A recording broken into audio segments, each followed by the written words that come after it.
because, as you say, you know, I think the head of the household being your dad that's his heart. It just naturally spreads to everybody else. Yes. And that seems to be, you know, that because that's his first love, not in order to gain his attention, but that is where his attention spikes. Yeah. So if you're talking that language, he's engaged. Yes. And so, you know, you as a kid, you learn how to engage people just from your surroundings and how you've been raised. And martial arts was that. Yeah. Well, you're currently ranked at number 2 Bellator weight. Yeah.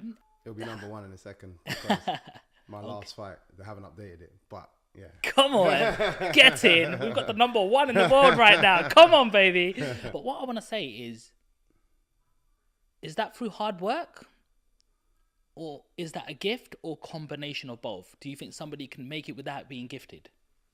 So it's weird. So I feel like now people see me as gifted, and it feels like, you know, I am different to a lot of the people. You see people coming through the gym and people that have sparred me and stuff, and they're like, man, they've never seen anything like it.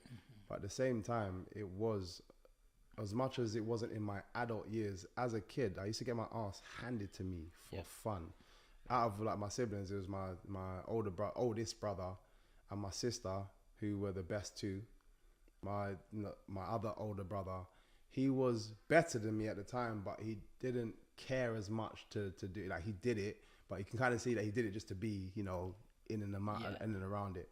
But I didn't care for it as much, and I kind of, you know, slowly surpassed him. But for me, I was just getting beaten up by my older brother. Used to beat me up. All my I call them older brothers, Simon Lewis, Marvin Francis. They were guys that my dad took under his wing, and they would train with us from young, from like 12 and 15 or whatever, and this grew in the sport. So these are guys that I would be with around all the time. And even outside, the people I could call, and so they were like my older brothers, you know what I mean? They'll come down. If I needed help with something, they can come down. Yes. And they were all from rough areas as well, because we was in and around Harlesden, Stonebridge, and all those kind of areas where we were doing the classes. So my dad knows a lot of the kind of the negative people, but in a good way, because he used to bring all of them in and teach them. Yes. So all of these guys I used to look up to as well, and it's that was my influence. That was for me that was the best bit about. One of the best bits about is the second family that I created being there. So yeah, for me that's what it is.